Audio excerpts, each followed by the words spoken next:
Halo guys, assalamualaikum warahmatullahi wabarakatuh. Terima kasih nih yang udah stay di channel Lihat sama official guys. Semoga kalian sehat. Berkah berkah untuk kita semuanya. Kalian punya cemilan apa guys? Kayak sama pamer nih sama kalian. Kayak sama abis beli ini. Tadam! Kalian tahu ini apa? Ini adalah keripik melinjo. Aduh, kalian mau nggak guys? Guys, rasanya kriuk-kriuk. Sama minum kopi guys. Yang kui. Alhamdulillahirrabbilalamin. Nikmat mana lagi yang harus kita kufurkan ya guys ya. Kayak sama hidup saya belum nikmat. Gak apa-apa, namanya juga proses hidup ya kan. Ada di atas, ada di bawah gitu ya. Tapi roda itu akan selalu berputar ya guys ya. Nanti saat kalian ada di atas lagi, inget tuh, kita pernah jatuh kenapa. Kita harus memperbaiki ya guys ya. Sepakat? Oke, kayak ini teman kita yang berbagi kisah untuk kalian ya guys ya. Ternyata Hongkong itu semengerikan itu guys. Ngeri guys. Buat kalian nih yang hobinya merger di rumah, makan kayak Kaisan tuh, makan cemilan, terus juga malas libur ya, malas bergaul di luar, kalian memilih hidup yang benar. Udah kerja aja di sini ya, nyuci piring, ngepel, udah gitu aja guys. Liburan kalau pengen makan enak sesekali ya boleh ya guys ya. Kalau kita mau jalan-jalan sesekali ya boleh ya guys ya, tapi nggak usah kita ini terlalu memaksakan apa namanya keinginan yang instan gitu ya. Kalau kamu pengen beli TV di rumah, ya nabung uang dulu ya guys ya. Jangan dipaksakan untuk ngambil kredit.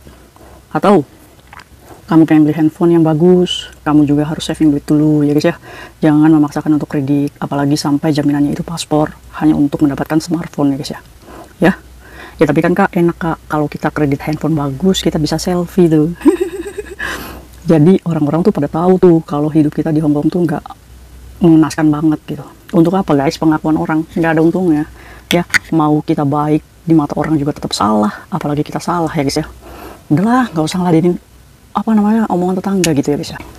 Oke, langsung aja yuk. Kayak bisa mau berbagi satu kisah. Ini mbaknya lagi tunggu visa di Indonesia. Alhamdulillah nih katanya sudah tanda tangan dengan majikan baru. Karena kasusnya semengerikan itu guys. Mengerikan apa sih? Mungkin kajian ini akan membongkar satu komunitas, di mana komunitas ini para kumpulan para calo yang menyebar uang mingguan kepada para pekerja migran. Kalian salah satu di antara calo tersebut? Kalau misalkan kalian salah satu calo di antara tersebut, berhentilah ya. Mumpung kejadiannya belum seperti pekerja migran yang sudah diinterminate majikannya. Sekarang lagi tunggu visa di Indonesia. Dan kalian tahu nggak?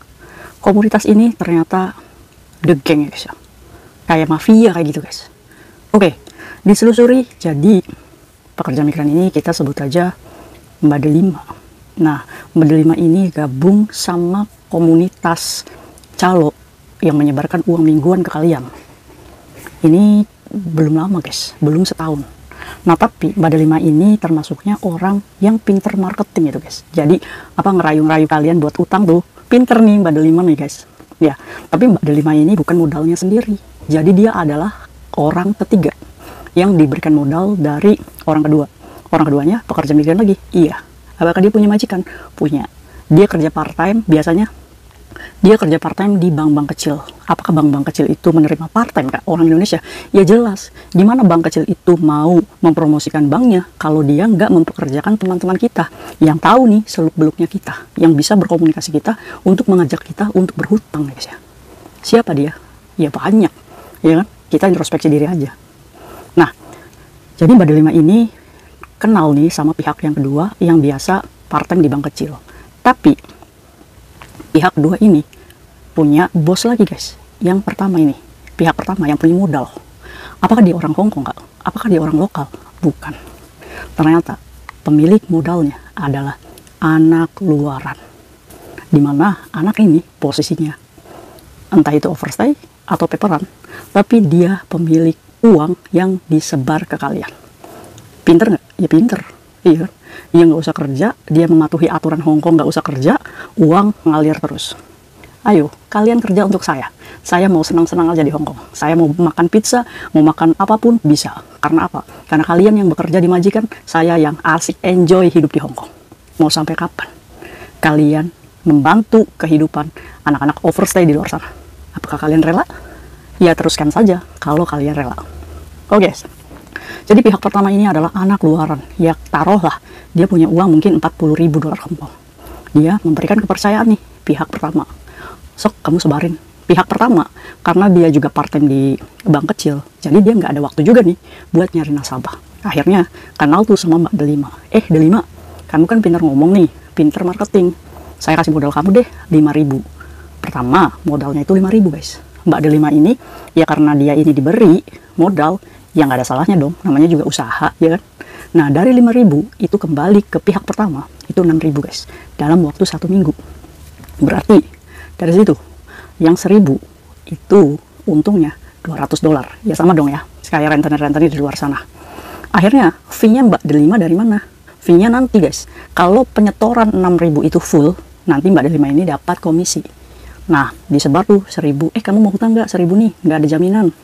1.000 disebar, 1.000 disebar, lancar guys, bisa setor tuh. Akhirnya Mbak Delima ini dipercaya. Apakah sampai situ? Enggak, namanya keserakahan manusia itu makin kesana makin bertambah. Akhirnya dimodalin lagi. Delima tuh bagus tuh marketingnya, tambahin modal lagi. Delima, saya kasih kamu deh 10.000, kamu sebarin ya. Berarti baliknya berapa guys? 10.000 berarti baliknya 12.000. Apakah lancar? Lancar. Sampai pada akhirnya di angka 20.000 dolar Hongkong seminggu. Apakah banyak nasabahnya? Banyak, yang butuh uang tuh banyak guys. Akhirnya Mbak Delima ini, ayo, karena pertama kali lancar itu nasabah, kasih. Akhirnya apa? Keteteran sendiri. Dimana hutang itu ada yang 1.000, ada yang 5.000, ada yang 3.000 ya guys ya. Akhirnya apakah nasabahnya itu semuanya amanah? Enggak. Ini titik masalahnya. Iya kan? Ujian itu akan selalu ada.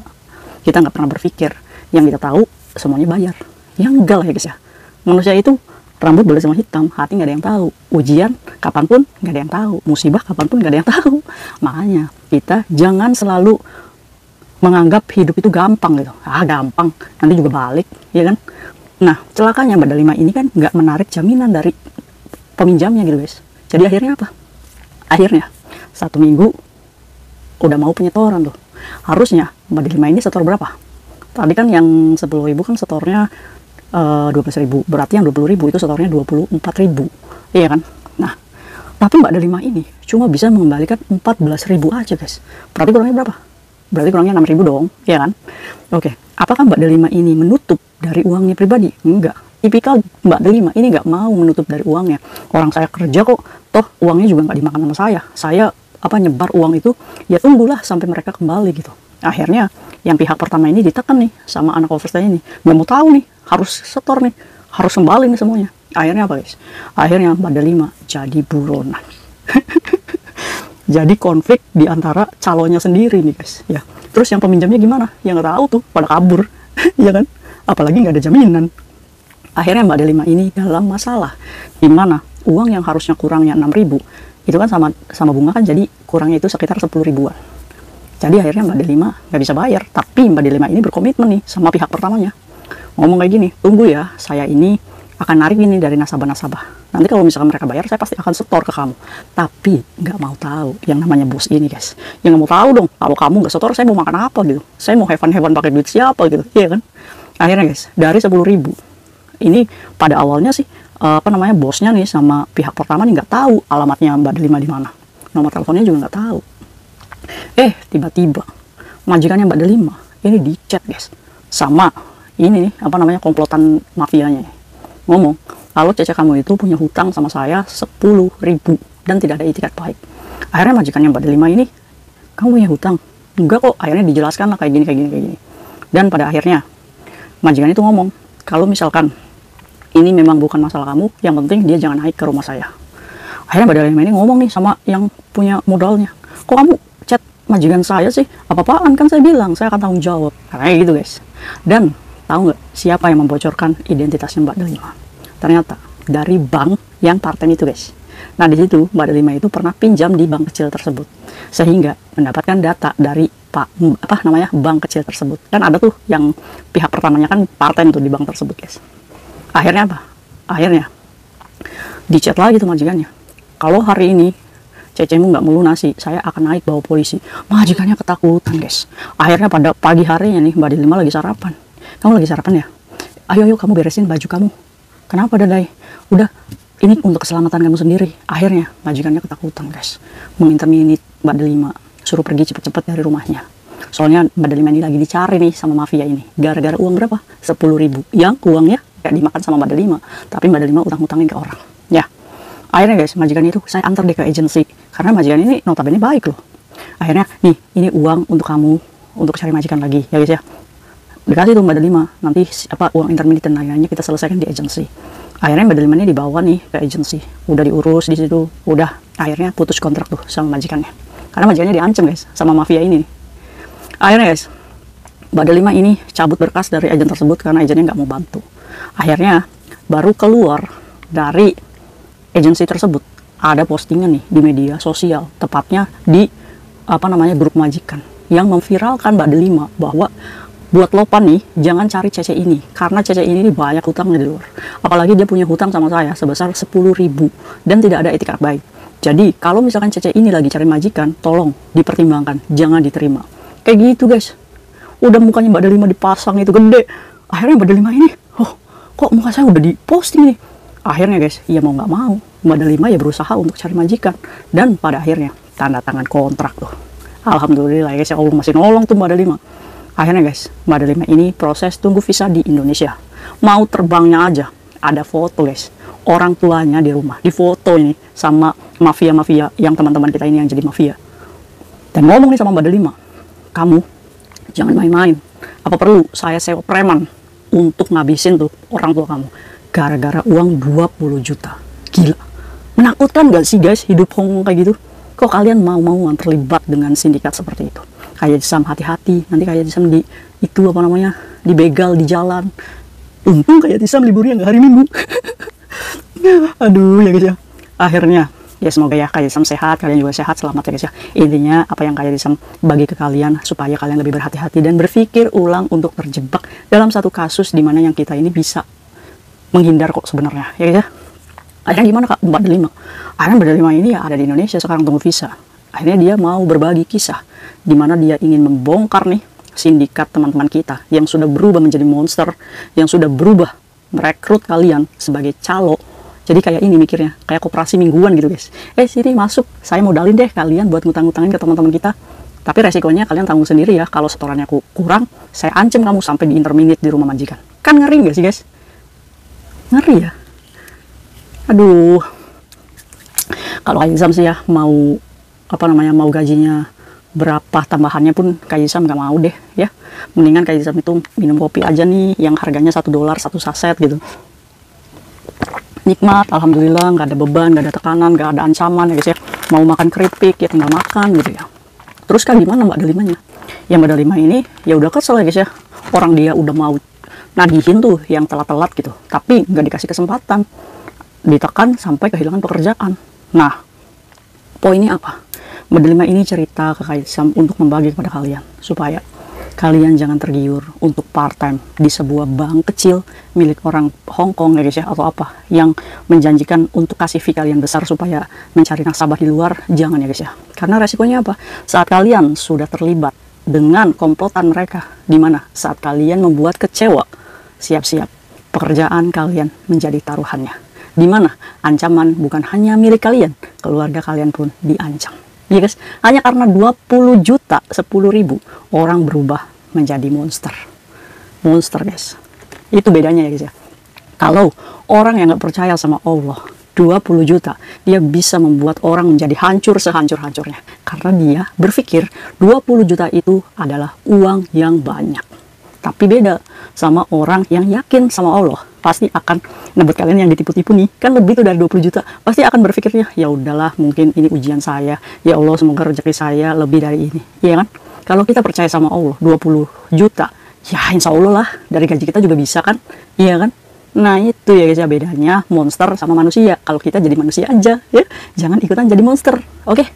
Buat monster-monster di luar sana, pekerja migran Indonesia yang sudah lupa diri, sudah terlalu jauh menghancurkan teman-teman kita, berdalih menolong tapi mentung. Semoga kalian diberikan jalan kesadaran. Termasuknya Mbak Delima ini kan diberikan kesadaran sama Allah dengan caranya seperti ini. Kalau nggak seperti ini, nggak sadar-sadar ya kan, yang ada kita akan selalu berpikir untung Iya kan? Padahal apa? Padahal inilah titik di mana Allah itu udah menegur. Allah tuh masih sayang sama Mbak Delima. Makanya buat Mbak Delima yang menonton video kayak Islam, support terbaik. Kita tunggu Mbak Delima balik lagi ke sini dengan hidup yang baru. Ingat, saat kalian diberikan kesempatan kedua sama Allah, jangan sia-siakan. Berubah ya guys ya. Mungkin itu aja sharing Kak Islam hari ini. Buat calo-calo yang di luar, semoga sadar ya. Kalau misalkan sekiranya kalian di sini sebagai anak luaran, bekerjalah, jangan menyusahkan teman-teman kita sendiri. Kamu memilih untuk menjadi anak luaran, berarti kamu harus siap untuk mencari kerja di luar, di luar ya guys ya. Tapi bukan berarti kamu mencari kerja dengan memeras keringat teman kita sendiri. Itu aja sih tegurannya guys ya. Dan sebelumnya saya juga minta maaf kalau misalkan perkataan saya menyinggung kalian ya. Saya cuma mengingatkan, saya juga bukan orang yang benar, tapi setidaknya mau sampai kapan kalian pamer di rumah kalian gedong, tanah kalian banyak, orang tua kalian naik haji atau umroh. Ingat, uang itu jalannya dari mana, halal atau tidak, untuk kembali kepada kalian sendiri guys ya. Kalau Islam sih takut, ya udah itu aja mungkin sharing kalian hari ini. Mungkin bermanfaat untuk kita. Assalamualaikum warahmatullahi wabarakatuh. Bye bye. Hati-hati.